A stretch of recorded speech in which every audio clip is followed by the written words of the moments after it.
is Azadeh Zabati. Welcome to today's podcast, where I'm absolutely thrilled to be joined by Ambassador Mitchell Reiss. Ambassador Reiss has had an extraordinary career in both the fields of diplomacy, in academia, and the law.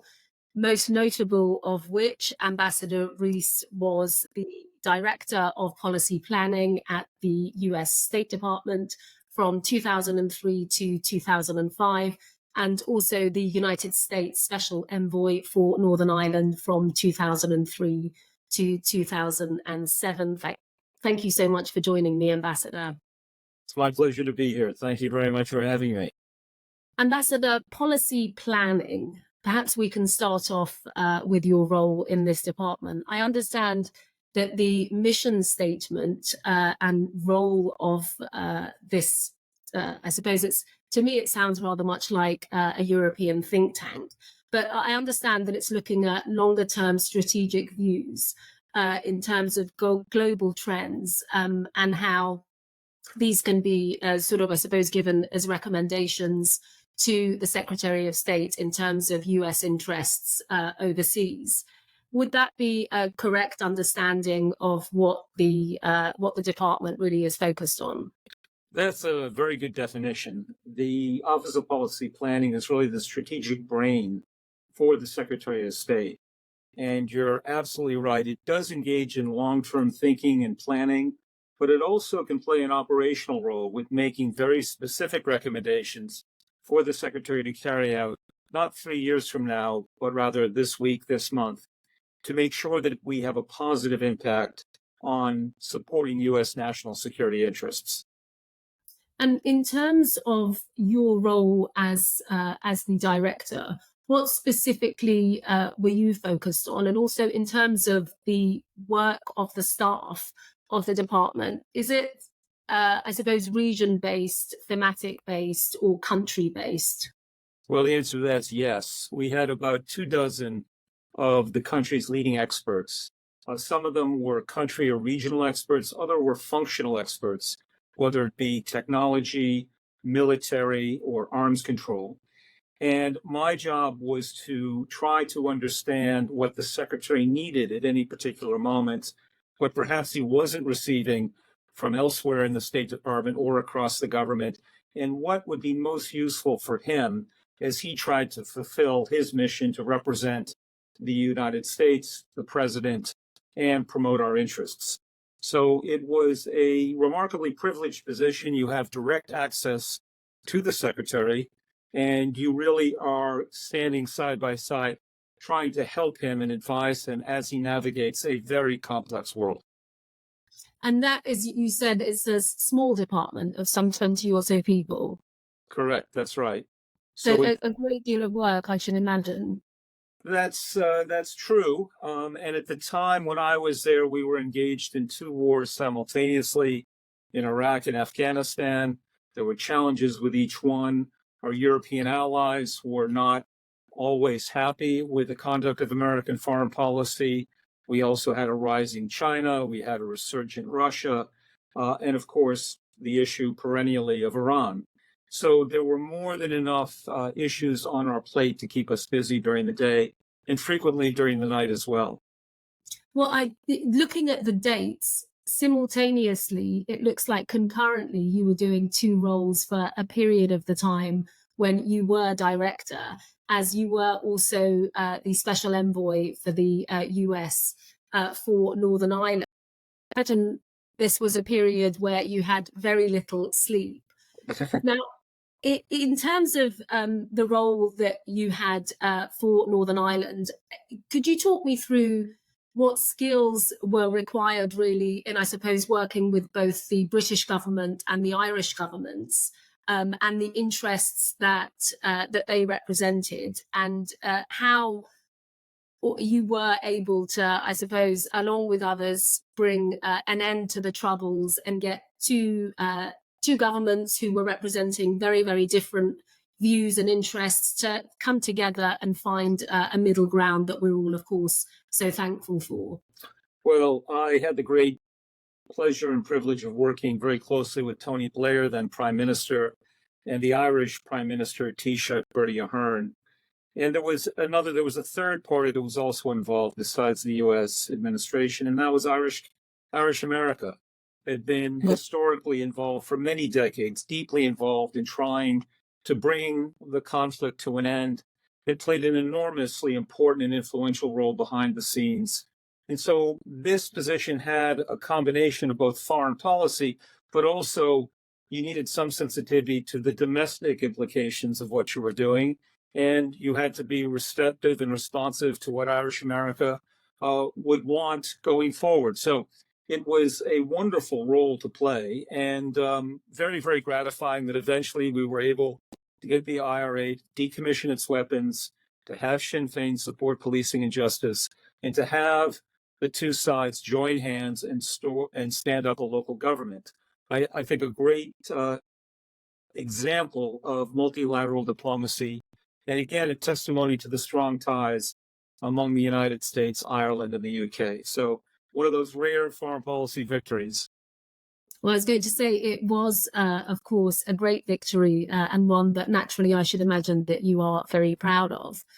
Borrowing from your roles, the two that we've discussed, of course, very briefly, and the experience, the wealth of experience that you have had in foreign policy and diplomacy, you did mention Iran, and I'd like to concentrate on Iran, if we may.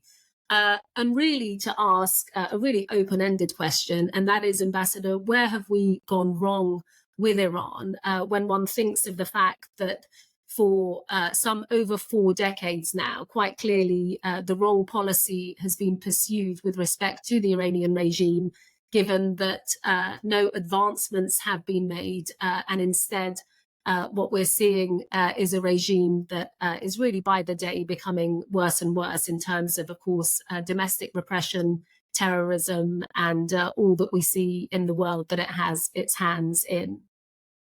Well, that is an open-ended question. I don't think there's any single answer.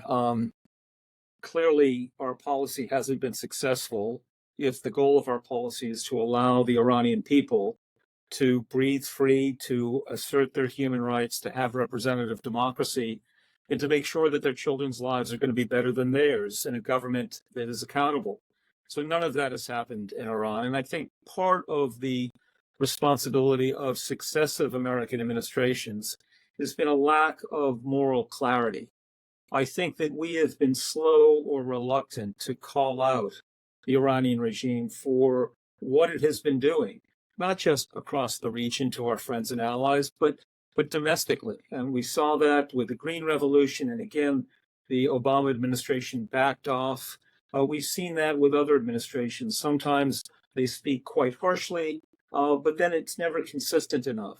And that rhetoric, when it happens, isn't backed up by legislation or by multilateral diplomacy in order to really put pressure on this regime.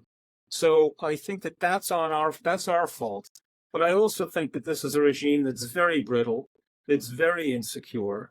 And I'm happy to talk about some evidence for that I think has emerged with the recent attacks on Israel. Absolutely. And in terms of the rhetoric and what we have seen, would you, I mean, as an Iranian, I find it extraordinary that we are really in the position that we are. Do you think it's naivety from successive governments the world over, or is it folly? Because I find it really difficult to understand what really is what I feel a negligent disregard for the pragmatism of the situation. And the fact that since we're not seeing any changes, one would think that the sensible approach would be to perhaps change policy. Well, I think that would be the sensible approach, but I think governments often take the easiest approach, not the most sensible. I think a lot of governments want to trade with Iran. I think that they feel that they can create some advantage by marginalizing the United States, and therefore they're anti-American.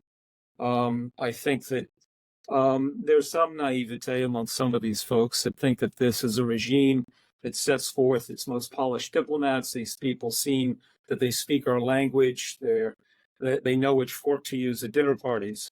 But at the end of the day, they represent a regime that's incredibly brutal and inhumane and not at all accountable to the Iranian people. And we ignore that at our peril.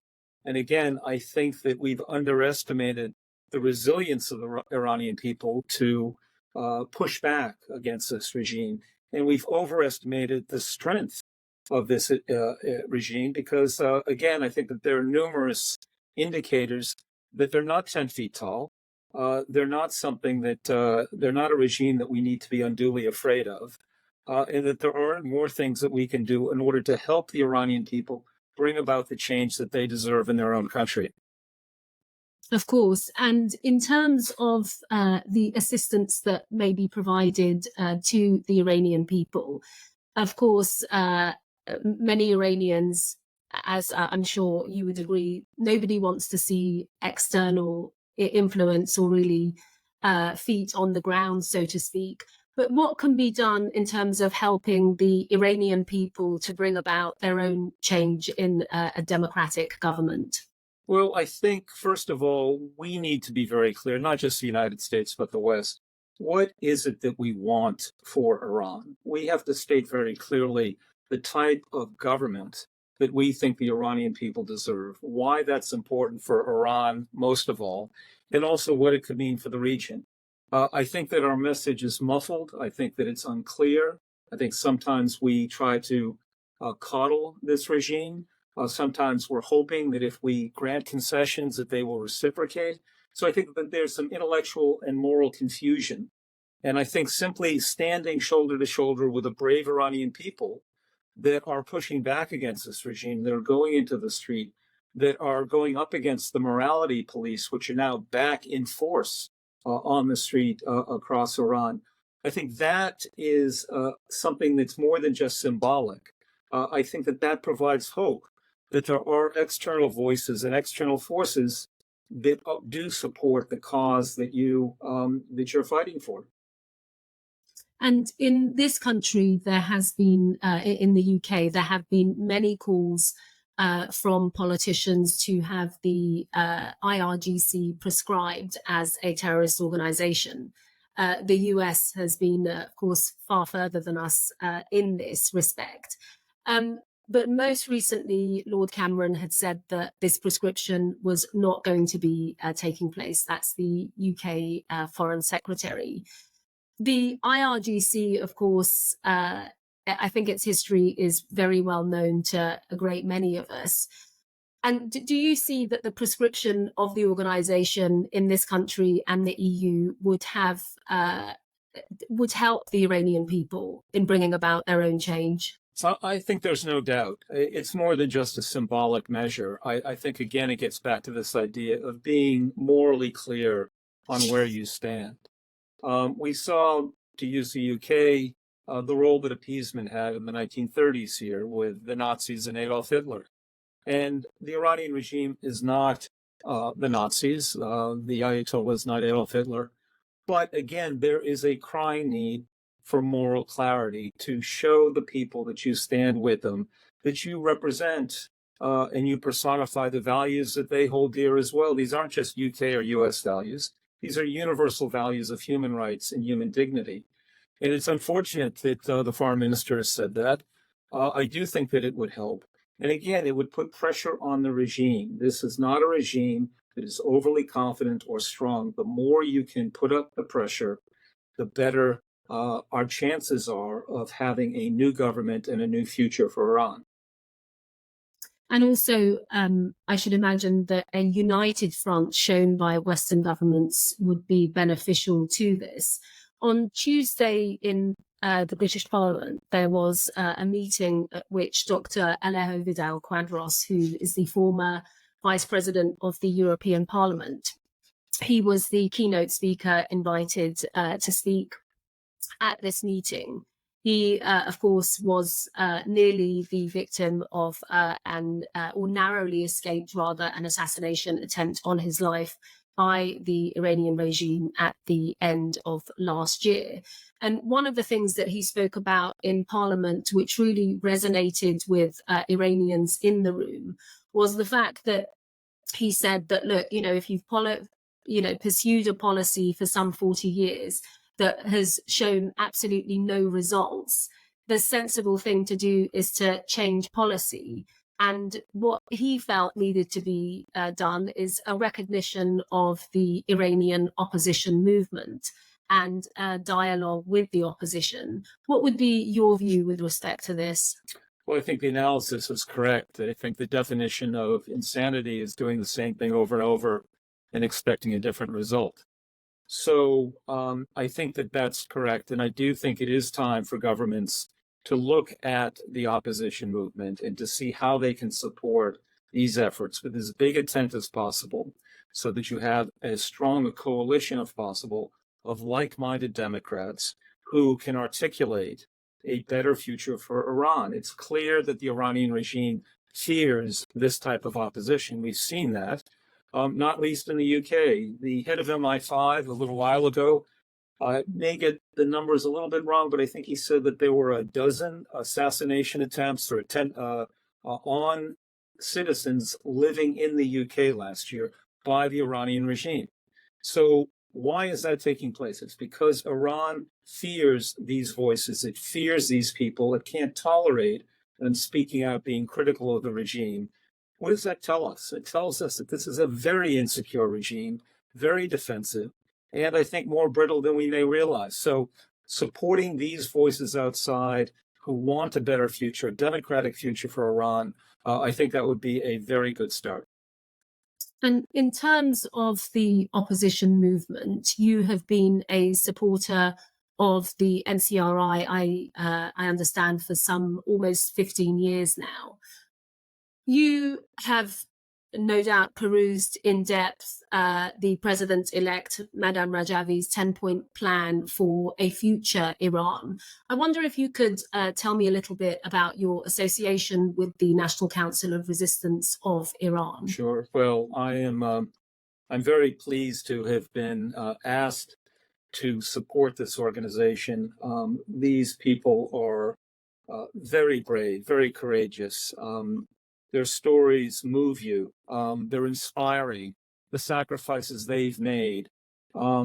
It's really quite telling, the bravery that they exhibit, and you can feel how badly they want a different future, a better future for Iran. Now, Madame Rajavi's 10-point plan is a perfect model for the way forward. And again, it's important that the tent be as big as possible to bring as many people with you as you can.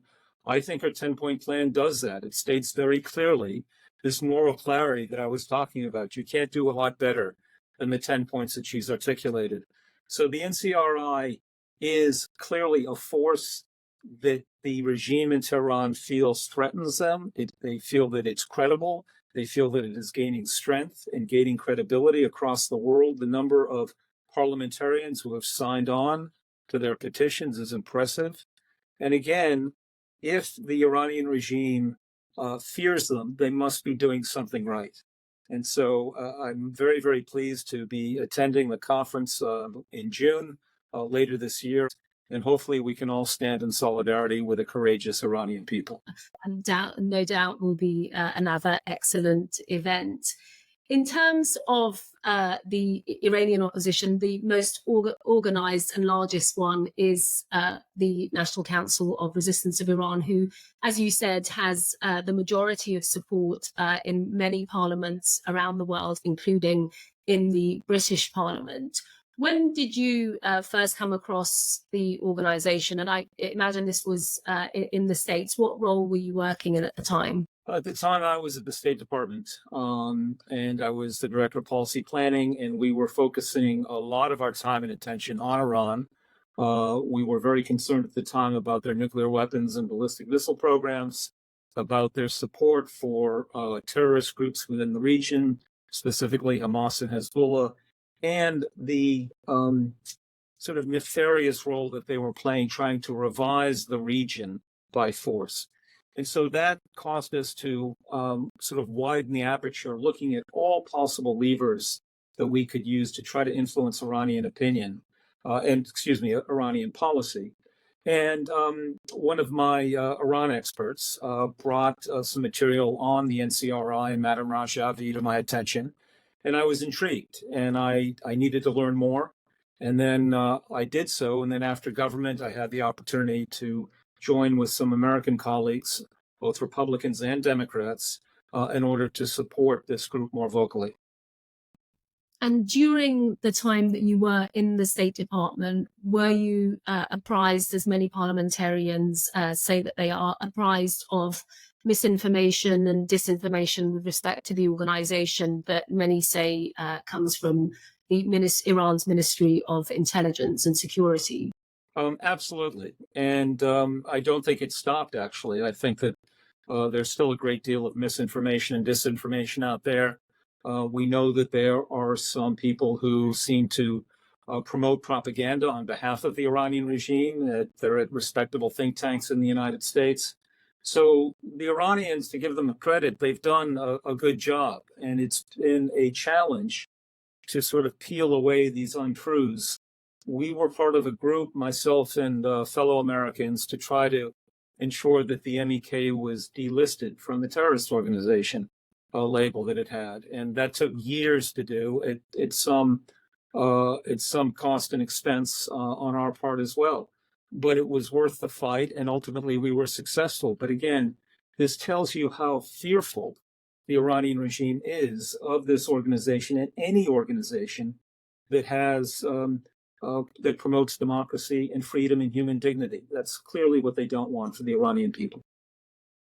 And as you say correctly, Ambassador, I think a lot of people fail to realize quite how sophisticated the Iran lobby is in many parliaments around the world, and how much they've also permeated inside of civil society and NGOs, and are really able to move things in a way that is really surprising. And as you say, the typical people that you would see who are what is known as the Iran lobby isn't quite what you would expect in terms of the individuals that you're coming across, and also in academia as well.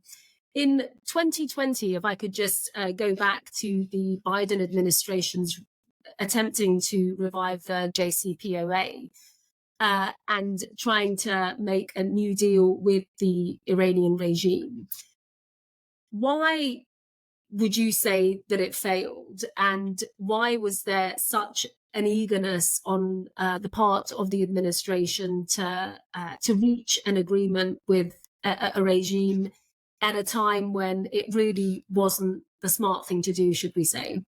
Well, let me take those questions in turn. Why was the Biden administration so eager to revive the JCPOA? I think one reason is that you had many of the same characters and players who were initially involved in getting the JCPOA across the line in the Obama administration. So it was interrupted by the Trump administration's policies. They wanted to get it back on track. They believed in it the first time. They thought they could revive it again. Now, why did it fail? It failed for a number of reasons, which is that the Iranians were unwilling to make some essential compromises that even the Biden administration insisted on having. So it wasn't for a lack of effort on the part of the Biden administration. I think it was simply that the Iranians decided that they could not curtail their nuclear weapons ambitions in a way that would satisfy the U.S. administration. And so we're left at a standstill, and that's where we find ourselves today. And that, moving on now some 4 years from the attempt at that revival, the failure of those discussions, was that, or should that not be enough to have a change of policy and to see all that's really gone wrong? Well, you would think that it would be enough to change the policy, but the Iraq war casts a very long shadow. And so I think that every administration really wants to go the extra mile and then some, because in terms of negotiating these difficulties, these challenges, because the alternative they think may risk a military conflict. And the American people just are not willing to do that right now, goes the assessment. So I think that that's really the shadow that's cast over all the diplomacy. But that said, that's no excuse for not doing other things to try to weaken the regime, to isolate the regime, Instead, what we saw is that the Biden administration forced the Saudis and the Iranians into a deal brokered by the Chinese. This is something you couldn't make up a few years ago. Nobody would believe you. Now, fortunately, that agreement really hasn't taken any shape. China has not invested the $400 billion they promised in Iran. It's more like $145 million. But again, I think that the Biden administration's diplomacy in the Middle East has been a little inept, especially when it comes to Iran. And the inception of the Islamic Republic, so the revolution that took place in 1979, the US administration at the time, despite having what we believe to be hundreds, if not thousands, of individuals on the ground at the time in Iran, failing to understand the sentiment on the streets in Iran at the time and the fact that there was, in fact, a revolution that was in the making. And I believe the view was that the Shah of Iran was very, very strong, and the army in the region, of course, at the time was the most powerful. And I guess the view was that this is a regime that isn't going to fall, which is the regime of Iran's last Shah. So an opportunity was missed there. Do you think that the same mistakes are being made now in terms of the view, again, with respect to the Iranian regime? I don't know if they're same mistakes. They may be new and better mistakes that we're making. The U.S. hasn't had a diplomatic presence in Iran now for more than half a century. We don't have the number of Iran experts who understand the people, the culture, the economics, the day-to-day social interactions the way that we would need to. So we're looking at this through a glass from the outside. Again, to get back to your point earlier, we have people that are spreading misinformation and disinformation, and we're trying to understand and cobble together a policy that promotes U.S. national security, first and foremost, ensuring that Iran does not acquire nuclear weapons. So all of that is a very, very large challenge, simply because our intelligence just isn't very good. Some of the leading scholars in the UK have not been back physically to Iran in the last decade. They're too fearful for returning because they're afraid they'll be captured and held hostage or worse. So again, it's a huge challenge, and it does lead to the point, whether we overestimate or underestimate, I think we probably do both, but I think we misunderstand. And my argument is that this regime is insecure, it is defensive. When you are launching missiles against Israel, and your diplomats in the UN stand up before the missiles have even reached Israel and say, we're done now, the conflict's over, let's go back to the way things were before, that isn't a message of great confidence and boldness. And so I think, again, that's just an odd thing for its diplomats to tell the world at that particular moment. Apparently, some of these missiles didn't have warheads on them. There's another incident that I just learned of this week. The morality police are back in force on the street, but they're wearing bulletproof vests. Why is that? Why would morality police, who are there to harass and worse, to young women on the street because of the hijab and the way they look, why would they have to wear bulletproof vests? What are they afraid of? What risks do they fear that they're running if they go out without their vests? So again, this isn't a regime that's full of self-confidence. This isn't a regime that's going from triumph to triumph. And so again, you can't have perfect information here because our information is so limited. But the anecdotes pile up. You can accumulate some data. And I just think that this is a regime that is very defensive, on its heels right now.